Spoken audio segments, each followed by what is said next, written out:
Do you go to one of those churches where they share the peace in the middle of the service? Yeah, that's right, good, yeah. Well, usually people just come up and say, peace be with you, or just shake your hand. But once, one of the old members in the church I used to go to, Les, came up and said, you know the most important verse in the Bible, Den? And I said, no, Les, what's that? He says, what is truth? What is truth? And that stuck with me, that Les saying that. And so you're going to get the reading that comes from today, from John's Gospel, chapter 18, beginning to read at verse 33. Then Pilate entered the headquarters again, summoned Jesus, and asked him, are you the king of the Jews? Jesus answered, do you ask this on your own, or did others tell you about me?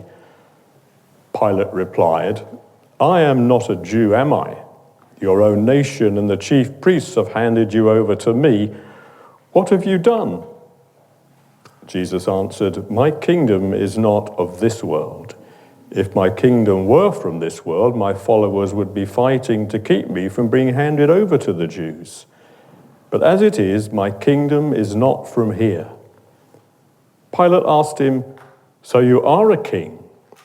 Jesus answered, you say that I am a king.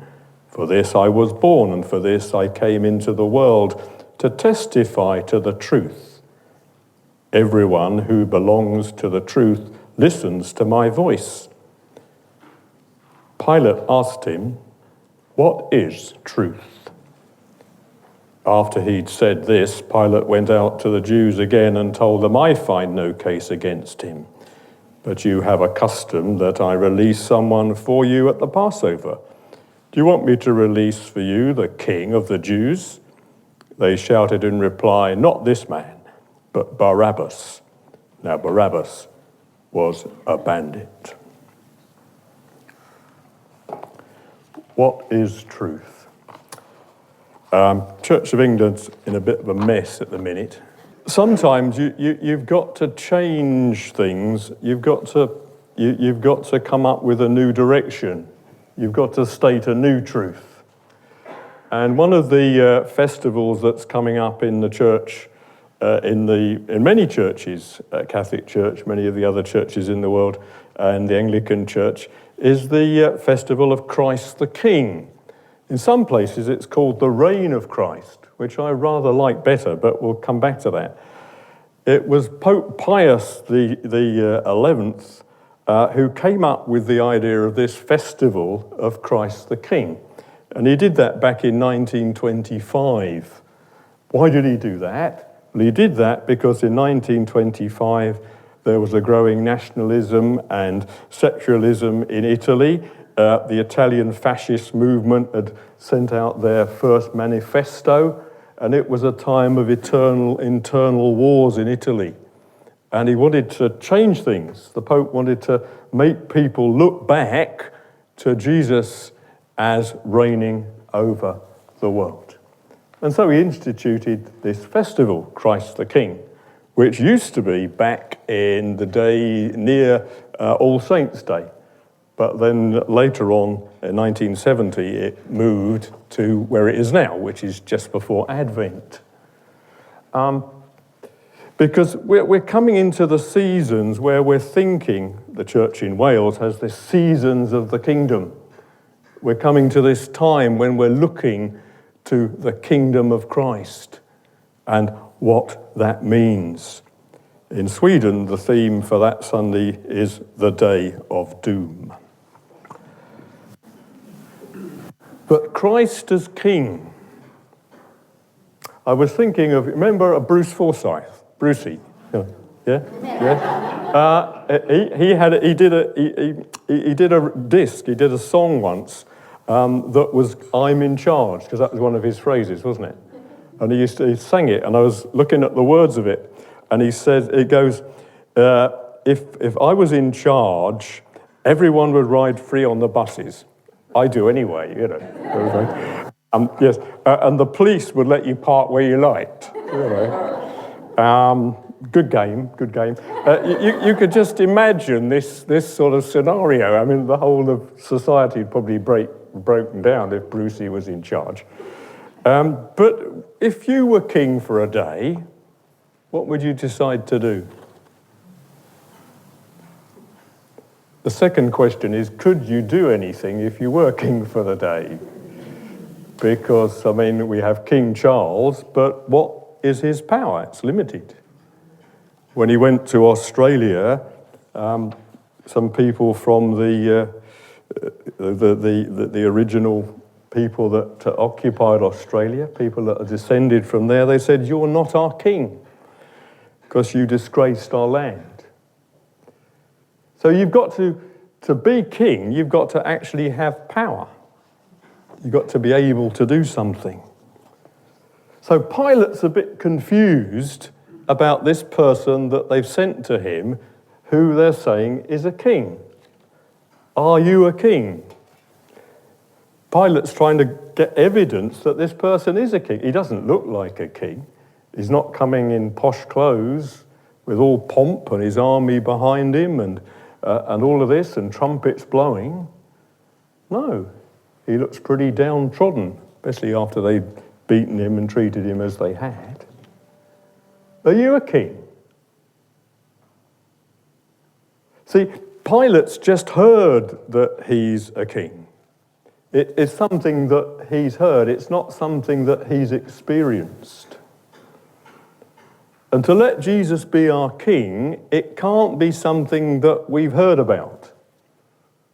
It's something that we've got to experience and respond to. Okay?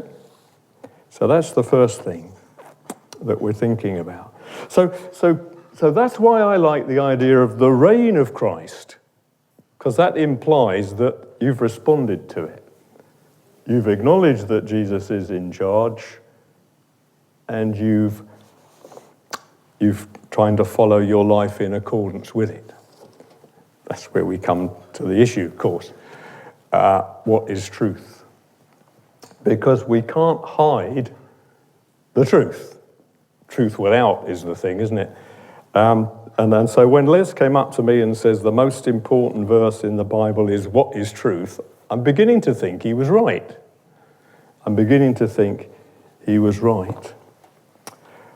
A friend of mine who was an army chaplain, and he told me the story that when he was in, I forget where he was, where they sent him, but he said, well, the officers used to be in the hotel. It was in a foreign country. And they used to ring up the switchboard, and they'd say, could you put out a call for mistake, misinformation, misdemeanor, misinterpret, and things like that, you know, completely made up names, and the person would come out and calling, phone call for mistake, phone call for mistake. They'd all be laughing and so. Well, when I worked at Wimpy Laboratories, other international building firms are available, in case they're recording this. We used to have one of these, the phones and a tannoy system. And they used to put out messages. And so you used to hear things like, phone call for Nora Bone.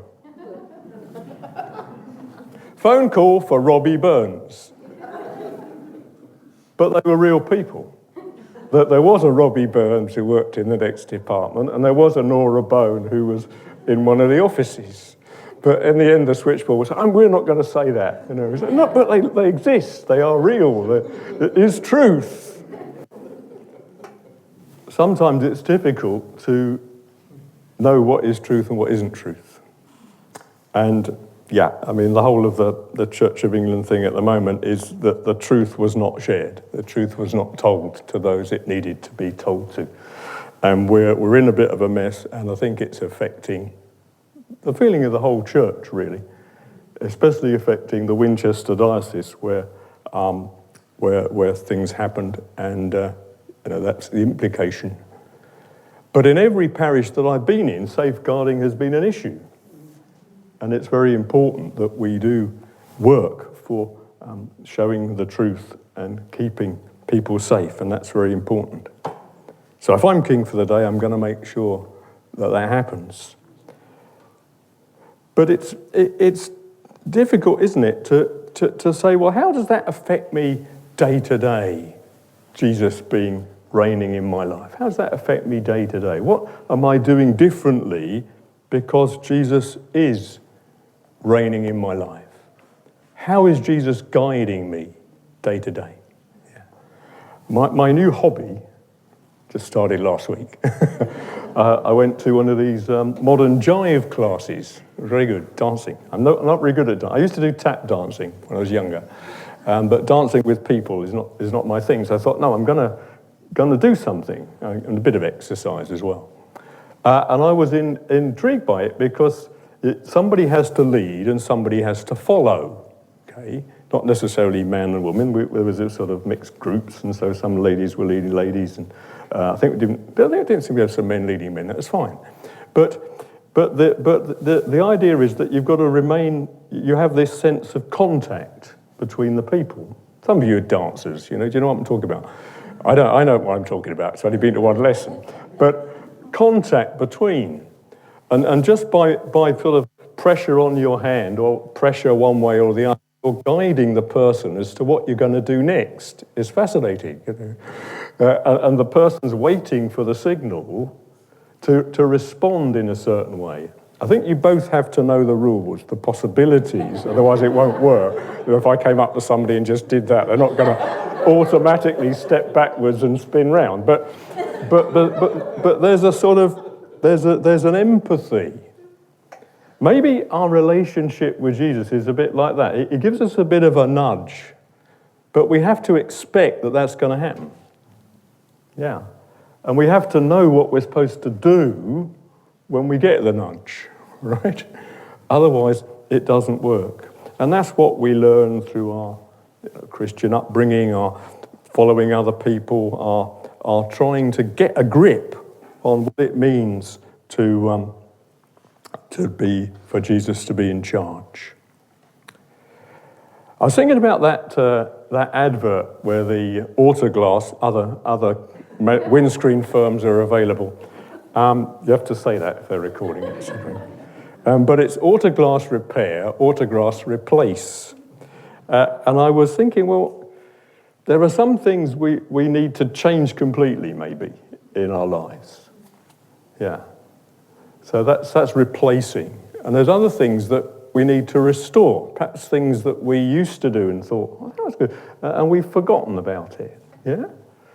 And maybe as we come up to this season of the kingdom, season of Advent eventually, we can use that as a saying, well, are there things that I need to restore? Or are they things that I need to replace? What's going on? What's going on? Is there something that I need to completely look at and say, look, I need to just look at this in a completely different way? Yeah? Am I stopping somehow Jesus working in my life? Am I not allowing things to happen? I think Pilate was trying to avoid a problem, wasn't he? He didn't want a sort of a riot in his bit because he might get sent to Britain, was cold and something like that. He wouldn't have liked that much. And so he was trying to settle stuff down. He didn't want trouble. So he's thinking, oh, if this guy's a king, fine, he's king of the Jews. It's nothing to do with me. I can pass him on. But he gets almost drawn in this conversation with Jesus to thinking, well, maybe he has got something to say. What's this kingdom he's on about? That sounds good. Anything that gives me more power, Pilate's probably thinking, is good. And so there's a confusion going on. My kingdom is not of this world. So on the one hand, we're saying, well, Jesus is not of this world. But on the other hand, it has to be of this world because we expect it to make a difference. We expect it to be a reality. I was telling a few people as I came in that we've just come back from the Arctic, so you probably think it's quite warm here now today. We went up on the train from Stockholm up to past the Arctic Circle and to have a look at the Northern Lights. Now, people had always said the Northern Lights, something you must see, and we'd had little glimpses of it in Basingstoke, really, and the camera made it look better. But when we got there, I haven't put a slide up, but it was totally different. And I don't know what we expected, but it was just totally amazing to see this sort of green light shape moving in the sky above our heads. And you couldn't really explain to anybody, unless you've seen it as a reality, you can't explain it. So we knew that the Northern Lights existed, but we had to see them and experience them before it meant something to us, right? And it's like that with Jesus. His reign, we can hear about it, and people can say, oh, you know, Jesus has made a difference in my life, or it's really something that's benefited me. But until we respond to it, it doesn't make any difference to us. You see, we're not people of the Word. The danger is that we have a Bible full of words that we don't actually engage with. What is truth? Sounds great, doesn't it? But to engage that and to actually work for truth, to work for hope, to work for showing the reality of Jesus in our lives, it isn't easy. We've got to allow the Word to be transformed by the Spirit. Someone was talking up as we prepared in prayer about Tom Smale, who was my doctrine lecturer at St John's, Nottingham. Other theological colleges are available. Well, it isn't available anymore because they closed it. But Tom was an amazing man, and he brought theology to life. We said to him, Tom, your lectures are like a sort of spiritual. They're like a sermon. He says, well, that's the way it is, laddie. It's not. There's no difference between talking about God and preaching about God. Yeah. And one of the books that I picked up, he had an article in it, but it was talking. I was looking at my bookshelves last night and thinking, I've got to pick a book. There's something in one of these books that's relevant. And I thought, oh, this one. It's about the Holy Spirit and playing with the Holy Spirit, in a sense, bringing life to the church. And it talks about the Word and the Spirit, and it's really bringing action into the reality of God's Word. And I think that's what we're talking about when we're looking at this, is Jesus reigning? A reality in all that we do. Someone called Jack Wellman, I don't know who they were, but I just found this quote, because every week at the Male Voice Choir in Basingstoke, I give them a quote, you see. And so I looked through these quotes, you can get them online, you know.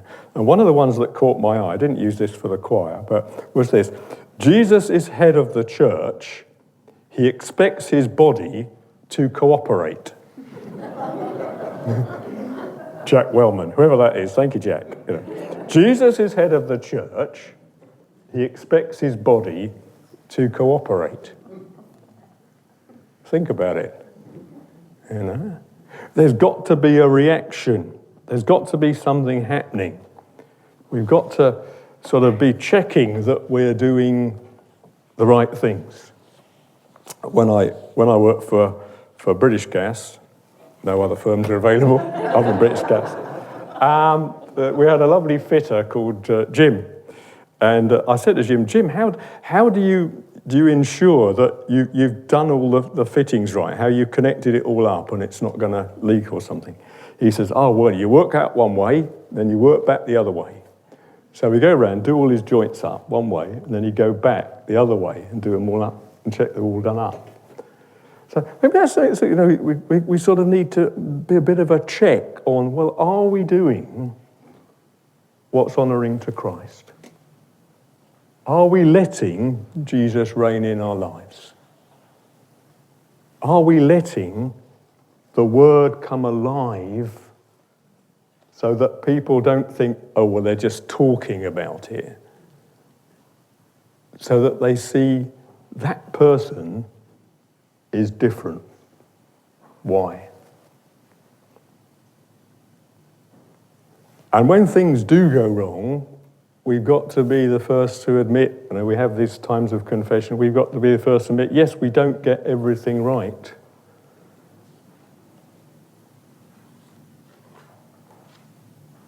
One of the quotes that I did give the people at choir was the idea that someone said that I know my mistakes well, I could easily repeat them again. I remember them all and I could easily repeat them again. Peter Cook said that. That's the trouble, isn't it? It's all too easy. So, who's in charge is the question. And what is truth is the theme. And I suppose, like Pilate, you've got to come up with your own conclusion. Who is in charge of your life? And what is truth for you? Because we've got to get those things right.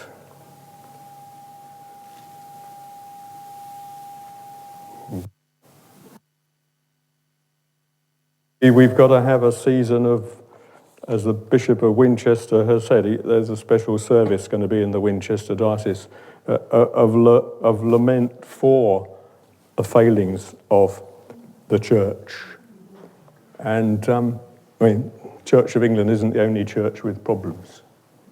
So, yeah. So let's call out the true names. Let's praise the people that have existed and have proclaimed the truth and shown the truth in our lives. Let's give praise for those who've said, we need something new here. We need a new start. We need a new thing to celebrate. And let's praise those who challenge us with questions like, what is truth? Because maybe they're the ones that can show us the way forward when things haven't gone so well. So, who's in charge? Let's hope that for us, Jesus is the answer.